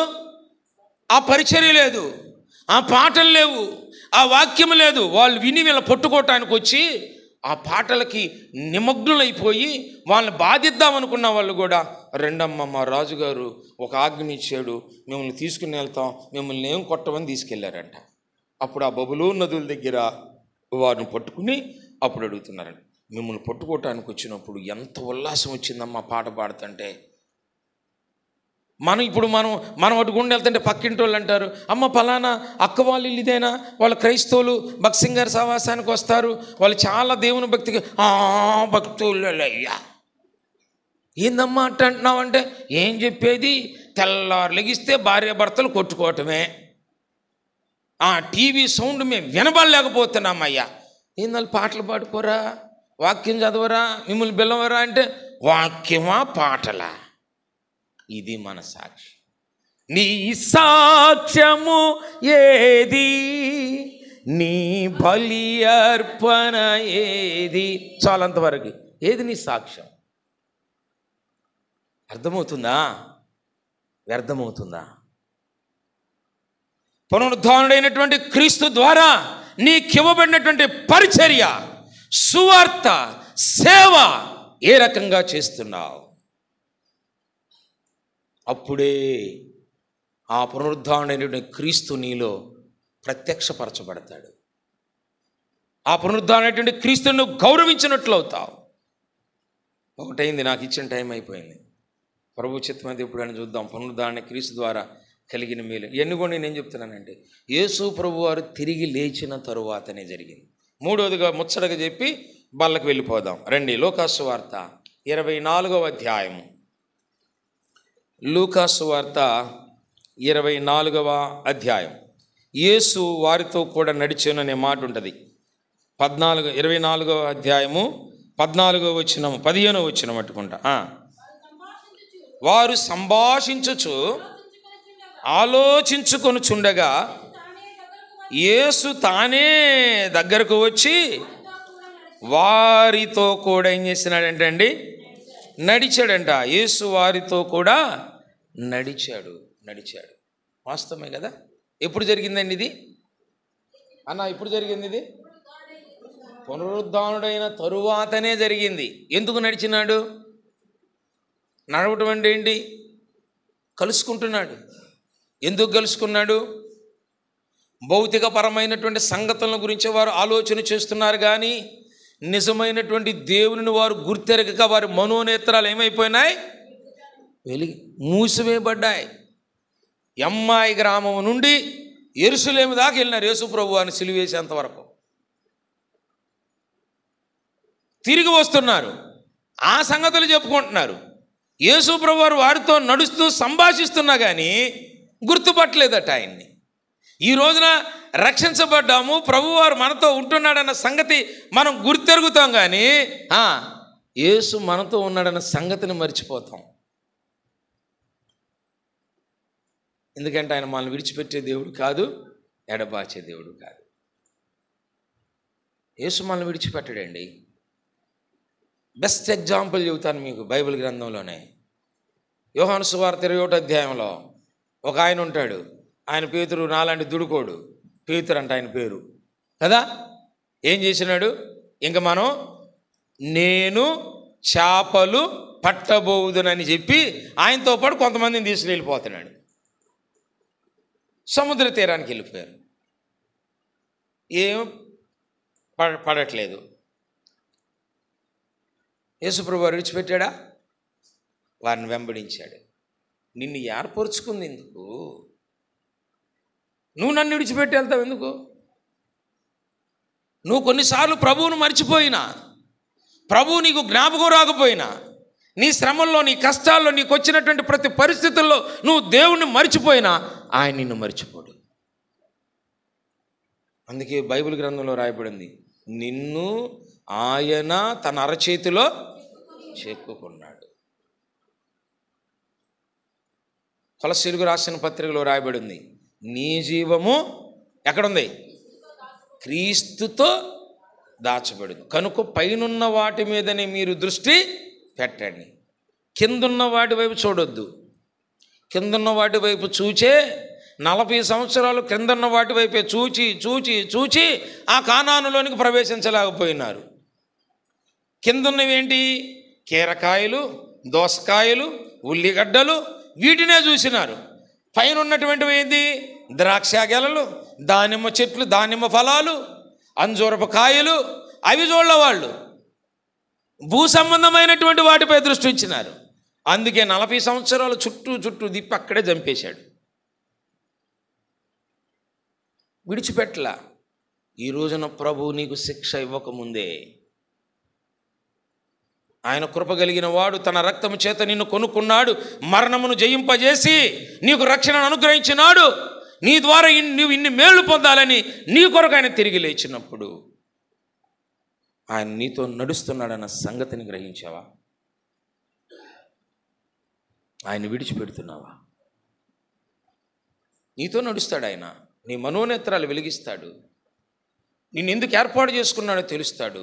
ఇశ్రాయేలును కాపాడువాడు, కునుకాడు నిద్ర పోడు ఎన్నాడు. అంటే ఆయన ఒక వాచ్మ్యాన్. నీకు కాపలా కాసేటువంటి కాపలా దారుడిగా ఉన్నాడు ఆయన. అందుకే ఆయన అన్నాడు దావీదు 23వ కీర్తనలో, యెహోవా నా కాపరి, నాకు లేమి కలగదు, నాకు లేమీ కలుగదు. కింద ఎన్నో చెబుతాడు. అంధకారమైన పరిస్థితులు, మరణకరమైన పరిస్థితులు, నా కాపరిగా ఆయన ఉన్నాడు. ఎందుకంటే ఆయన లేకపోతే నేనేమి చేయలేను. గొర్రెతో పోల్చుకున్నాడు ఆయన. ఎందుకు గొర్రెతో పోల్చుకున్నాడు? గొర్రె ఏం చేస్తుంది? అది పరిగెత్తలేదు, అది పోట్లాడలేదు. ఒక శత్రువు వచ్చిందంటే, తోడేలు సింహం వచ్చిందంటే పరిగెత్తలేదు, పోట్లాడలేదు, శక్తి చాలదు, అలాగే ఉంటుంది. ఇలాంటి పరిస్థితులు వచ్చినా ఆయన నన్ను విడిచిపెట్టలేదు. నిన్ను కలుసుకుంటాడు. ప్రియులారా, దావీదు తన జీవితంలో ఎరిగిన వాడు అవన్నీ కూడా. సౌలును జయించినప్పుడు, ఎలుగుబంటిని సింహమును జయించినప్పుడు అదే దావీదుకి దేవుడు కలుసుకున్నాడు. తన సమస్తమును కొల్లగొట్టుకుని వెళ్ళి తన ప్రాణం మీదకి వచ్చినప్పుడు దేవుడు కలుసుకుని సమస్తమును రక్షించినాడు. అబీమెలెకు రాజు దగ్గరకు తీసుకుని వెళ్ళినప్పుడు, ఇతనికి మరణమే శాసనం అనుకున్నప్పుడు దేవుడు కలుసుకుని పిచ్చోడిని చేసినాడు. పిచ్చోడిని చేయలేదా? ఎలా అయిపోయాడు దావీదు అక్కడ? నేనే అన్నాడా? ఆచు అని ఊసుకున్నాడంట. ఎర్రివాడైపోయినాడంట. మెంటలు వచ్చినాడు అయిపోయినాడంట. ఒక మెంటల వాడిని రాజసన్నిధికి తీసుకుని రాకూడదన్న సంగతి నువ్వు ఎరగవా? వీడిని తీసుకెళ్ళండి, పారిపోవు, ఊరికి ఉత్తరాన పెట్టండి అన్నాడు. రక్షించబడ్డాడు. దేవుడు కలుసుకుంటాడండి. ప్రతి పరిస్థితుల్లో ఆయన కలుసుకుంటాడు. అందుకే పునరుద్ధానుడైనటువంటి క్రీస్తు మనతో నడిచటానికి గల కారణం ఏంటంటే, మన ప్రతి పరిస్థితుల్లో ఆయన కలుసుకుంటానికి. అందుకే పునరుద్ధానుడైనాడు. ఆత్మ సంచారముగా మన మధ్యలో, ఇందాక ఆరాధన వర్తమానంలో చూసుకున్నాంగా. ఏం చూసుకున్నాం? ఆత్మ సంచారకుడై మనల్ని ఎలా నడవాలో, మనం ఎలాగ ఉచ్చరించాలో తెలియజేస్తున్నాడు, మనం ఎలా ప్రవర్తించాలో తెలియజేస్తున్నాడు. కనుక వారితో నడిచిన దేవుడు వారి మనోనేత్రాలు వెలిగించినాడు. ఈరోజు నా పునరుద్ధారుడైన క్రీస్తు నిన్ను ప్రతినిత్యం కలుసుకుంటున్నాడు. నీ మనోనేత్రాలను వెలిగించుకుంటున్నావా? నిన్ను ప్రతినిత్యం కాపాడాలనుకుంటున్నాడు. అది గ్రహించినావా? అందుకే ఆయన పునరుద్ధారుడైనాడు. నిన్ను విడిచిపెట్టకూడదని ఆయన పునరుద్ధారుడైనాడు. నిన్ను కలుసుకున్నాడు. ఆ సిలువలో కూడా నిన్ను కలుసుకున్నాడు. తన తండ్రి తన చేయి విడిస్తే ఎవరు చేయబట్టుకున్నాడు? ఇప్పుడు ఎవరు చేయబట్టుకున్నాడు? చెప్పండి, చిన్న లాజిక్. తండ్రి తన కుమారుడు చేయి విడిచిపెట్టాడు. మరి యేసుప్రభు వారు ఎవరిని పట్టుకోవాలి? మానవాళ్ళందరిని పట్టుకున్నాడు. ఎందుకు పట్టుకున్నాడు? అక్కడ ఎందుకు పట్టుకున్నాడండి మానవాళ్ళని? ఈ మానవుణ్ణి ఆ సాతానుగాడు పాపం అనేటువంటి దానిలోనికి లాక్కెళ్తున్నాడు. లాక్కెళ్తుంటే, నేను కాదయ్యా, నువ్వే ఆ పాపం నుండి లాగని తండ్రి కుమారుని చేయి విడిచితే, ఈ కుమారుడు మన చేయి పట్టుకొని లాగాడు బయటికి. ఆ పాపముకి ఎంత బలమో, ఆ బలం నుండి ఆయన ఒంటి చేత్తో మన బయటకు లాక్కొచ్చాడు. కనుక మన ప్రతి పరిస్థితుల్లో మనతో నడుస్తున్నటువంటి దేవుడే. ఎగ్జామ్స్ రాస్తున్నప్పుడు ఒక్కోసారి ఒక ప్రశ్న అర్థం కాదు మనకి కదండి, ఒక ప్రశ్న అర్థం కాదు. లేకపోతే ఒక ఉద్యోగం చేస్తున్నప్పుడు ఒక సమస్యకు పరిష్కారం అర్థం కాదు. వెంటనే మనం ఏం చేస్తాం చెప్పండి? ఏం చేస్తారు?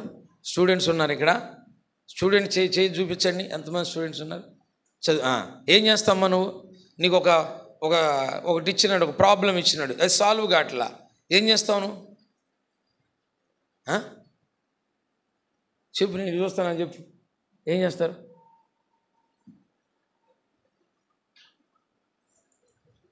చిన్న మాట చెప్తాం ప్రభువుకి మనసులోనే, ప్రభువా ఈ ప్రాబ్లం నాకు అర్థం కావట్లేదు, దీన్ని ఎలా సాల్వ్ చేయాలి? మనసులోనే దీని అర్థమవుతాడు చేయాలి. a+a² + b²=ab. దీన్ని ఎలాగ నేను సాల్వ్ చేయాలి అర్థం కావట్లేదు చెప్పనగానే ఆ యొక్క సమ్ మొత్తానికి కూడా క్లియరెన్స్గా నీకు ఇస్తాడు. వెంటనే నువ్వు పేపర్ మీద రాసేస్తావు. నీ ప్రాబ్లం ఏమైనప్పుడు అంటే ఇప్పుడు ప్రభు నేను కలుసుకుంటున్నా లేదా? కాలేజీలో నువ్వు దాన్ని ఏమంటారమ్మా? కొత్తగా చేరిన వాళ్ళని ర్యాగింగ్ కదా, ర్యాగింగ్ చేస్తూ ఉంటారు. ఈ ర్యాగింగ్ చేసే సమయంలో దేవుని బిడ్డలు ప్రత్యేకంగా ఏమనుకుంటారు తెలుసా? ఇంటికాడ తల్లిదండ్రులు చెబుతారు, ఎవరైనా ర్యాగింగ్కి వచ్చినప్పుడు ప్రార్థన చేసుకో, ప్రభు నీతో ఉన్నాడు. వెంటనే ప్రార్థన చేసుకుంటారు. ఇవన్నీ సాక్ష్యాలే నేను చెప్పేది, యవన బిడ్డలు చెప్పిన సాక్ష్యాలే, మా చెవులారా విన్నాము. ఇవన్నీ ప్రార్థన చేసుకుంటాం. నా బిడ్డలే చెప్పినారు. ఒకరు లాగెందుకు, నాకు 3 ఆడపిల్లలు, 2 ఎంటెక్ చదివినారు, ఒక అమ్మాయి B.Ed చేసింది. వాళ్ళే చెప్పినారు. వాళ్ళకి మేము అదే చెప్పి పంపేవాళ్ళం. ఏదైనా పరిస్థితులు వస్తే ప్రార్థన చేసుకో. వారు ప్రార్థన చేసుకోగలని సీనియర్స్ వచ్చి, మా పెద్ద అమ్మాయి కొద్దిగా లావుగా ఉంటుంది, లావుగా ఉంటే ఆ అమ్మాయిని ఏదో ర్యాగింగ్ చేద్దామని వస్తే ఆ అమ్మాయిని చూసి ఒకటే మాట అన్నారు, ఇది పెద్ద బండదిరా, దీన్ని పట్టుకుని ఏం చేద్దాం పావే అన్నారంట. అంటే దాని అర్థమైంది, ఆయన తప్పించబడింది. అక్కడ బండోళ్ళు కూడా ర్యాగింగ్ చేసేవాళ్ళు ఉంటారు, ఉండరండా? ఆ మనస్సు దేవుడు వారికి, అంటే ప్రతి దానిలో ప్రభు నిన్ను కలుసుకుంటాడు. నీ రోగములో, నీ వ్యాధిలో, నీ బాధలో, నీ కష్టంలో, నీ శ్రమలో, నీ ఇబ్బందిలో, నీ ఇరుకులో, అన్నిటిలో కలుసుకుంటాడు ప్రభు. మనతోనే ఉంటాడు. మా 2వ పాపకు మొన్న చిలకలూరిపేటలో మేము ఇద్దరం పూజ చేసేటప్పుడు పిల్లలకి అక్కడే కాన్పు, ముద్దన రమేష్ దాంట్లో కాన్పుకి వెళ్ళాము. వెళ్తే నా దగ్గర కొంత అమౌంటే ఉంది, ఒక 30,000 ఉంది, సరిపోతుందిలే అనుకున్నాం. తీరా చూస్తే పిల్లోడు ఉమ్మనీరు తాగాడు, ఐసీయూలో పెట్టాలన్నారు. ఏదో 1-2 రోజుల్లో అనుకున్నాం. తర్వాత చూస్తే 11 రోజులు ఉండాల్సి వచ్చింది.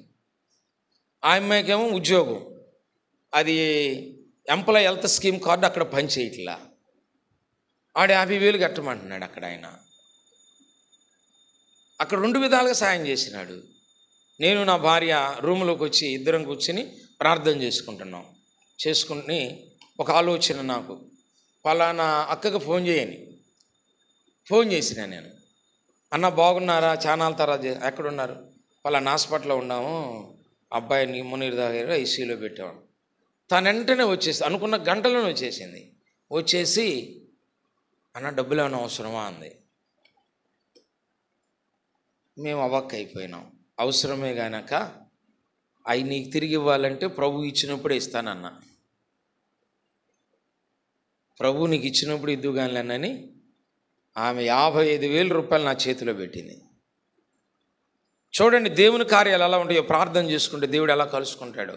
ఇది ఇలా ఉండగానే మీలో ఆరోగ్యశ్రీ కార్డు ఉందా అన్నారు. నాకుందన్న. దాంట్లో మీ అమ్మాయి పేరు ఉందా అన్నారు. మా అమ్మాయి హెల్త్ దాంట్లో ఉండగానే ఆరోగ్యశ్రీలో ఆ పేరు తొలగించలే. ఎందుకు? ఆనాటికి తొలగించలే, ఆ పేరు ఉంది. మీకు వైద్యం అంతా ఫ్రీ పో అన్నారు. ఏది? చిన్నపిల్లల హాస్పిటల్లో. అసలు దేవుడు ఎంత అద్భుతం చేసినాడంటే అండి, అయ్యే దేవుడు కలుసుకుంటాడు మన ప్రతి పరీక్షలో, ప్రతి పరిస్థితుల్లో. అందుకే రాయబడింది కదా, ఎఫెసీయులకు రాసిన పత్రిక 1వ అధ్యాయం 11వ వచనం, సమస్త కార్యములను జరిగించు వాడు. కనుక ప్రియ సంగమా, నా మాటలు ముగిస్తున్నాను. చాలా ఉన్నాయి. ప్రభు పునరుద్ధానుడైన తరువాత మానవాళికి ఏ రకమైనటువంటి మేలులు చేసినాడు? మూడే చెప్పుకున్నాం ఇప్పుడు. ఒకటి రక్షణ. ఆ రక్షణలో ఆ ఔన్నత్యము ఎంత గొప్పదో నువ్వు దాన్ని కొనసాగించుకోవాలి. రెండవది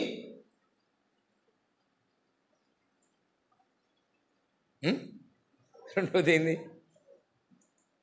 మీరు కాదు, మీరు సేవకులు, మీరు ఎప్పుడు అలర్ట్గానే ఉంటారు. నువ్వు నేను వీళ్ళు చెప్పాలి. ఏదో అంటున్నారు, నాకు నువ్వే చెప్పు అన్నట్టు చెప్తున్నారు. రెండోది ఏంటి? సువార్త. ఆ భారం కలిగి ఉండాలి. మూడవది ఆయన నీతో నడుస్తున్నాడన్న సంగతిని నువ్వు ఆయన నడిచే దేవుడు, కలుసుకునే దేవుడు. అదే ఈ పునరుద్ధానుడు కాకపోతే ఈ మేలులు మనకు కలిగేవి కాదు.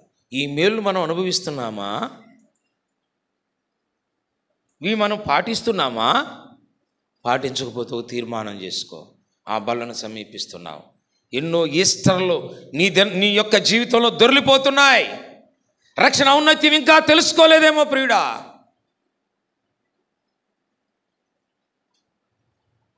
ఎవరు రక్షణ ఇవ్వలేదు, ఆ ప్రభువైన యేసుక్రీస్తు వారు ఒక్కడే. ఆ రక్షణ తెలుసుకున్నటువంటి మనము ఆ రక్షణలు ఎంతవరకు కొనసాగుతున్నాం?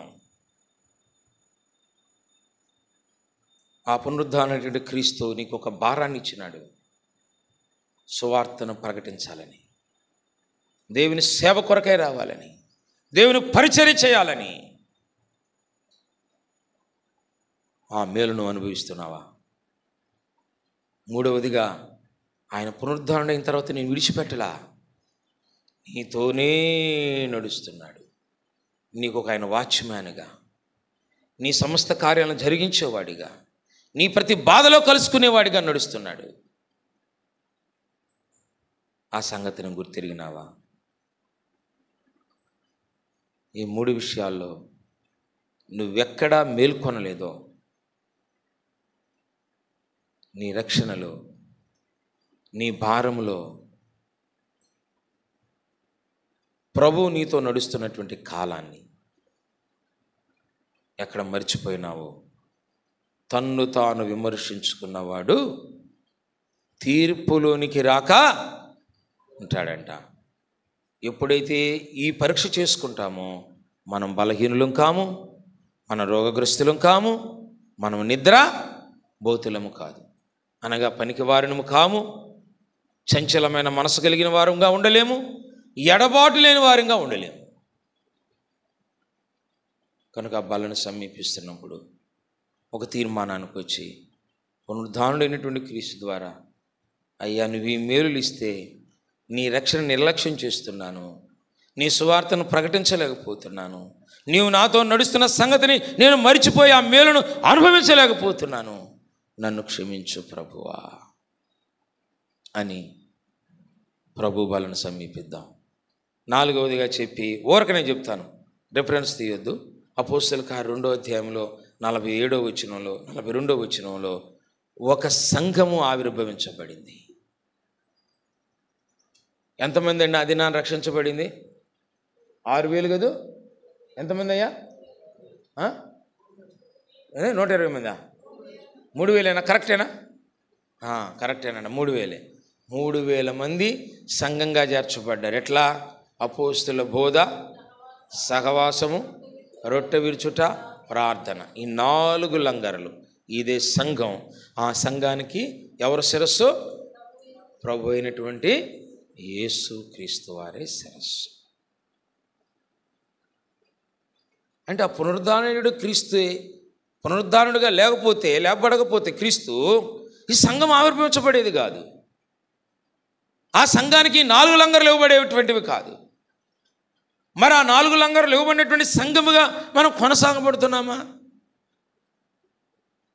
అపోస్తలుల బోధ ఉందా? అపోస్తలులకు బోధకు బోధి మన బోధ వస్తుంది. అపోస్తలుడు అంటే ఎవరండి? పంపబడిన వాడు. ఆ పంపబడిన వాడు బోధ ఉండదు మనకి. అంటే క్రీస్తు యొక్క బోధ ఉండదు, మనుష్యుల బోధ అయిపోతుంది. చాలా డినామినేషన్లు అది ఉంటుంది, మన డినామినేషన్లు అది ఉండకూడదని అందరు ఇక్కడికి వచ్చారు. తర్వాత సహవాసం. సహవాసం అంటే సహవాసం, అందరూ ఒకే వాసంగా ఉండాలి, అంటే ఒకే కుటుంబంగా ఉండాలి. తర్వాత ప్రార్థన, రొట్టె విరుచుట, అంతేనా? ఈ సీక్వెన్స్ చెప్పండి నాకు. రొట్టె విరుచుట ఎందును. రొట్టె ఎందుకు విరుస్తున్నావు? అసలు ఈ సత్యం తెలుసా? అపోస్తలుల బోధ ఏం చెప్తుందో తెలుసా? సహవాసం ఏం చెప్తుందో తెలుసా? రొట్టె ఎందుకు విరుస్తున్నావు? రొట్టె ఎందుకు విరుస్తున్నావు? విరవటంలో ఉద్దేశం ఏంటి?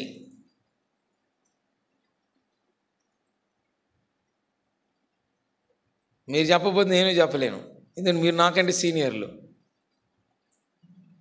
ఎందుకు విరుస్తున్నావు రొట్టె? ఆ రొట్టె విరిచేటప్పుడు అసలు ఆ రొట్టె తయారు ఎలా చేయబడింది? దంచబడింది, పిండి చేయబడింది, కాల్చబడింది, మన దగ్గర తీసుకురాబడింది. అంటే ప్రభు అయిన యేసుక్రీస్తు వారు అక్కడ ఆయన విరవబడ్డాడు. నువ్వు కూడా ఏం చేయమైపోవాలి? విరిగిపోవాలి. నువ్వు విరగొట్టబడుతున్నావా? నువ్వు నల్లగొట్టబడుతున్నావా? నువ్వు కాల్చబడుతున్నావా? అది రొట్టెలో ఉన్నటువంటి తీవ్రమైనటువంటి అర్థం. ప్రార్థన, ప్రార్థన ఎందుకు ఉంటుంది? ప్రార్థనలో ఏముంది? అసలు ప్రార్థనలో ఉన్నటువంటి సారాంశం ఏంటి? ప్రార్థన ఉన్న చోట ఎవరుంటారు? ఎక్కడ ఇద్దరు ముగ్గురు నా నామమును కూడి ఉందరో వారి మధ్యన దేవుని ఆత్మ ఉంటుందంట. మన మధ్య దెయ్యమాత్మ ఉంటుంది ఈ మధ్య కదా. దేవునాత్మకు బదులు దెయ్యమాత్మ శరీరంతో ప్రార్థన చేస్తూ ఉంటాం. అలాంటి దాన్ని కాదయ్యా, నేను ఇలాంటి దాన్ని కాదయ్యా, ఆ శంకర చేసినటువంటి ఆ పరిసయుడు చేసిన ప్రార్థన చేస్తూ ఉంటాం. నేను అయ్యా ఎన్ని దశం భాగాలు ఇస్తున్నాను, ఎంతమే ప్రేమిస్తున్నాను, ఎన్ని మటన్ కర్రీలు తెచ్చిపెట్టాను సేవకుడికి, లేకపోతే ఎన్ని డబ్బులు ఇచ్చినాను ఇంకొకళ్ళకి ఏముందయ్యా? నేను అలాంటి వాడిని కాదు, దశం భాగం ఎగ్గొట్టినోడిని కాదయ్యా నేను. అసలు ప్రార్థన ఏం చేయాలి? అయ్యా నీ వైపు చేతులు ఎత్తట, నేను అర్హుడను కాను, అయ్యా నేను పాపి, నేను తప్పిపోతున్నాను, శరీరం నాలో ఉంది, శరీరేచ్ఛలు నన్ను లాగుచున్నాయి. అపోస్తలుడైన పౌలు అన్నట్టు నీలో ఒక అవయము కనబడుకున్నది, అది నన్ను ప్రతిదినము చెరపట్టులో పరుచుకొనుచున్నదయ్యా. నీ నియమమునకు నేను లోబడి నీ దైవ నియమం ప్రకారం పోవునట్లుగా నన్ను శుద్ధీకరించు. ఇదిగో ఇక్కడ చేరి వచ్చిన మేమందరం కూడా అదే స్థితిలో ఉన్నాం. ఒకరి నిమిత్తం ఒకరు ప్రార్థన చేసుకోమన్నా. ఇదిగో పలానా సహోదరి ఈ కష్టంలో ఉంది, లేదా మా సంఘమునకు అవసరతలు ఉన్నాయి, ఇదిగో అనేక చోట్ల సువార్త ప్రకటించలేకపోతున్నాం, నా ఇంటిలో రక్షణ లేదు. ఈ అంశాలన్నీ ఎత్తిపట్టి ప్రార్థన చేస్తున్నప్పుడు అందరం ఏమనాలి? అప్పుడు ఆమెన్ అనాలి. మనకిష్టమైన వాళ్ళు ప్రార్థన చేస్తేనే ఆమెన్ అంటాం, మనకిష్టం కాని వాళ్ళు ప్రార్థన చేస్తే సౌండ్ ఉండదు, బ్యాటరీ దిగిపోద్ది. అందుకే బిల్లీ గ్రహం గారు ఒక మాట అన్నాడు, more prayer more power, less prayer less power, no prayer no power. Battery దిగిపోయేవారు ఉండొద్దు. అంటే ఆ ప్రార్థన ఒకరికొకరు కలిసి ఐక్యతతో సమాధానంతో చేసుకునేదే సంఘ ప్రార్థన. ఆ రోజున వారందరూ, అక్కడ రాయబడింది అపోస్తల కార్యాలు 4వ అధ్యాయములు, వారందరూ ఏకముగా కూడి ప్రార్థన చేస్తే ఏమైందక్క? ద్రాక్షవల్లి ఏమైంది? ఏకముగా కూడి ప్రార్థన చేస్తే ఏమైంది? మహాభూకంపము కలిగింది. వారు వాక్యమును ధైర్యముగా ప్రకటించినారు. ఒక సువార్తను ప్రకటించాలంటే దానికోసము సంఘం అంతా ప్రార్థించాలి కొన్ని దినాలు. దేవుడు తన సమయాన్ని తెలియపరిచిన తర్వాత అది శ్రమైనా, కష్టమైనా, రాళ్ళ దెబ్బలైనా, కొరడా దెబ్బలైనా దాని ద్వారా ఫలితం కనపడుతుంది. అందుకే మీ ఆహారం నీళ్ళ మీద వీడి చాలా దినములైన తర్వాత. కనుక ఇలాంటి సంఘము పునరుద్ధానుడైనటువంటి క్రీస్తు ద్వారా ఆవిర్భవించబడింది. ఆ సంఘమునకు క్రీస్తే శిరస్సై ఉన్నాడు. 1 కొరింథీ పత్రికలో 1వ అధ్యాయంలో 19వ వచనంలో 23వ వచనంలో ఆ మాటను మనం చూడగలం. ఇంటికి వెళ్ళిన తర్వాత చూసుకోండి. ఆ సంఘమునకు క్రీస్తే శిరస్సు అయి ఉన్నాడు. కనుక ఒక సంఘం ఆవిర్భవించబడింది. ఆ సంఘమునకు క్రీస్తు ఎలా ఉన్నాడంటే అండి, మరి నీకెవరున్నారు ఈ సంఘానికి శిరస్సు? నా సంఘానికి ఎవరున్నారు శిరస్సు? ప్రభువే శిరస్సుగా ఉండాలని కోరుకుంటే ఈ దినాల్లో ఆయన శిరసత్వం కింద రావటం లేదు. ప్రార్థన అయితే చేస్తాం, అయ్యా నీ శిరసత్వం కింద, నీ ఆధిపత్యం కింద, నీ అధికారము కింద అంటాం కదా. ఉందా అది? సిగ్గు. అందుకే అంటాడు దానియేలు గ్రంథంలో, ఈ సిగ్గు మాకు తగే ఉన్నది. ప్రభు వచ్చినప్పుడు సిగ్గుతో తలదించుకుంటావా? ఇవన్నీ ప్రశ్నిస్తాడు దేవుడు. నేను ఎందుకు పునరుద్ధానుడైనాను? నీకు రక్షణ ఇవ్వటానికి. నేను ఎందుకు పునరుద్ధానుడైనాను? నా సువార్తను ప్రకటించటానికి. నేను ఎందుకు పునరుద్ధానుడైనాను? నీతో నడవటానికి. నేను ఎందుకు పునరుద్ధానుడైనాను? నిన్ను సంఘముగా చేర్చి ఆ సంఘములో నా శిరసత్వం కింద నడిపించబడటానికి. ఈ విషయాలు అక్కడ తప్పిపోయినా ఒకసారి గమనించుకుందాం. 5వదిగా, ఆయన పునరుద్ధారణ అయిన తర్వాత, నేను 5 పాయింట్లు చెప్పింది నాకు కూడా తృప్తి ఉండదు, ఆ అందరిలోకి వెళ్ళిపోయింట సమాధానము కలుగునుగాక అన్నాడంట. సమాధానం కలుగునుగా అంటే పునరుద్ధారణ అయిన తర్వాత ఆయన ఏమి ఇవ్వాలనుకున్నాడు? మనందరినీ సమాధాన గృహంబులోను సమాధాన కర్త స్తోత్రములు నది వలే సమాధానం వడిగా ప్రవహించుచున్నది,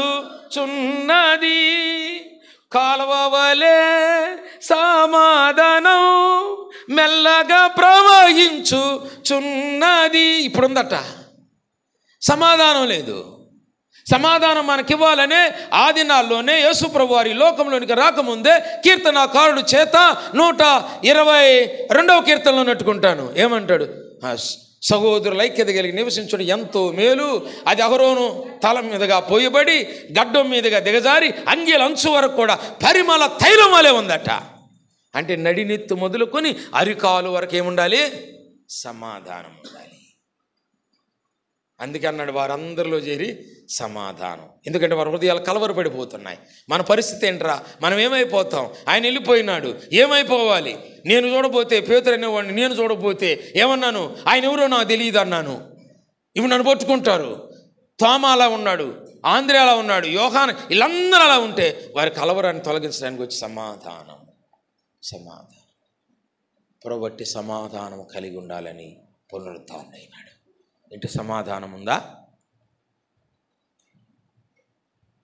ఆయన పేరే సమాధానమునకు కర్త. ఒక వాక్యం పూరించబడాలంటే కర్త, కర్మ, క్రియ. ఇంగ్లీష్లో ఏమంటారు? సబ్జెక్టు, వెర్బ్, ఆబ్జెక్ట్ అంటారు. ఎంతేనా? ఈ 3 లేనిదే సెంటెన్స్ పూర్తి కాదు. ఏదో నా పూర్వదినాల్లో చెప్తున్నాలే, మీరు ఇంకా బాగా చదువుకున్నారు ఇప్పుడు. కర్త, కర్మ, క్రియ, ఈ 3 ఉండాలి. ఈ 3 లేకపోతే వాక్యం పూర్తి కాగలదు, ఉండదు. అలాంటే మొట్టమొదటిది ఏంటి? సబ్జెక్ట్ ఉండాలి. అంటే సమాధానాన్ని సబ్జెక్టే పెట్టినాడు మన ప్రభువు. దానికి నేను కర్త అంటున్నాడు. మనం ఎక్కడ చూసినా బిష్ బిష్ బిష్, లేకపోతే రాయటం, కోర్టుకి వెళ్ళటం కదా, లేకపోతే 2 గ్రూపులుగా విడిపోవటం. దుఃఖకరమైన పరిస్థితిలో అట్టి సమాధానం కలిగి ఉండాలని ప్రభువు సెలవిస్తుంటుండగా, 5వదిగా సమాధానం ఇచ్చుట కొరకు ఆయన పునరుత్థానుడైనాడు. ఇటు సమాధాన సంతోషములు కలిగి ఉన్నామో లేదో పరీక్షించుకుని ప్రభు వాళ్ళు చేయవేద్దాం. అట్లు ప్రభు మనల్ని నడిపించి తన దీవెనతో పునరుద్ధారణైన క్రీస్తు యొక్క మేలు అనుభవించడం కొరకాయ సిద్ధపరచును గాక. దాని విషయాల్లో మనము సరిచేయబడినట్లుగా కొన్ని నిమిషాలు మౌనంగా ఓ తీర్మానానికి వచ్చి ప్రభువు దగ్గర క్షమాపణ కోరుకొని ఆ బలను సమీపించుదుముగా. అలాగే మోకాళ్ళ మీదకి రండి. ఒక్క నిమిషం దేవుని వాక్యం వింటూ వచ్చాం. ప్రభు పునరుద్ధానుడైన తదుపరి జరిగిన అద్భుతమైన కార్యములు, రక్షణలో ఎదుగుట, సువార్త, ఆయనతో నడుచుట, ఆయనతో సమాధానం. ఈ 5 మాటలు ఇంటవచ్చు. మన ఆత్మీయ జీవితాల్లో ఏవేవి కొరతలో, లోటులో మన మనస్సాక్షి మనతోనే మాట్లాడుతుంటాం. వాటితో సమాధాన పడదాం. ప్రభా క్షమించు, ఈ 5 విషయాల్లో నేను ఎంతో కొరతగా ఉన్నాను. ఏ దినము నుండి నన్ను సరిచేయి, చక్కపరచు. ఈ 5 కార్యాల్లో నేను మహిమ తెచ్చువానిగా నాకు సహాయపడు అని క్షమాపణ కోరుదాం. ఒక్క నిమిషం. ప్రకటనలో వారములో జరిగే కూడికలో ప్రకటనలో చూడండి. రేపు సోమవారం, మొదటి సోమవారం ఏంటి? గొలుసు ప్రార్థన ఉంటుంది. ఉదయం 6 గంటల నుండి సాయంత్రం 6 గంటల వరకు గొలుసు ప్రార్థన ఉంటుంది. మీరందరూ కూడా మీ పేర్లు రాసి టైం ప్రకారం వచ్చి మరి ప్రార్థనలు ఏకీభవించాలని మీకు మనవి చేస్తున్నాం. మంగళవారం ఎప్పటి వలె సంఘ ప్రార్థన రాత్రి 7 గంటల నుండి 9 గంటల వరకు ప్రార్థన కూడుకుంటుంది. అందరూ కూడా రావాలని ప్రేమతో మనవి చేస్తున్నాం. తర్వాత గురువారము రాత్రి 7 గంటలకు వాక్య ధ్యాన కూడిక అంటే బైబిల్ స్టడీ ఉంటుంది. 7 గంటలకు ప్రారంభిస్తాము, 8:30కే ముగిస్తాము. కాబట్టి అందరూ కూడా రావాలని ప్రేమతో మనవి చేస్తూ ఉన్నాము. శుక్రవారం ఉదయం 8:30 నుండి 11:30 వరకు స్త్రీల కూడుకుంటుంది. టైలు మారినాయి, టైలు మార్చబడ్డాయి. ఎందుకంటే వేసవి కాలం కాబట్టి మరి ఎండ బారి తప్పించుకోవటానికి రావటానికి మరి టైం కూడా మార్చబడింది. కాబట్టి 8:30కే రండి, 11:30కు ముగిస్తాం. శనివారం కూడా ఉపవాస ప్రార్థన 8:30కు ప్రారంభిస్తాము, 11:30కే ముగిస్తాం. ఆదివారం కూడా ఆరాధన 8:30కు ప్రారంభిస్తాము, 11:30కే ముగిస్తాం. అర్థమైంది కదా? చెప్పండి. 8:30కు ప్రారంభిస్తాము, 11:30కు ముగిస్తాం. వినండి, కాలేదు. రేపు వచ్చే వారము సండే స్కూల్ పరిచర్యకు ప్రశాంతి జెరూష. ప్రశాంతి వచ్చిందా? జెరూష వచ్చింది, ప్రశాంతి రాలేదు. వారిద్దరూ వచ్చే సండే స్కూలు పరిచర్య కొరకు. తరువాత ఈరోజు 7 గంటలకు సువార్త కూడుకుంటుంది. ఇక్కడే 8:30కు ముగిస్తాం. రావాలని అందరికీ ప్రేమతో మనవి చేస్తాను. చెప్పుకో, మేము రావనుకుంటాం. ఇది జరిగిపోతున్నటువంటి సందర్భాలే. సరే, ప్రకటించాము కనుక ఈ ప్రకటన ప్రకారం అందరూ రావాలని ప్రేమతో మనవి చేస్తూ ఉన్నాం.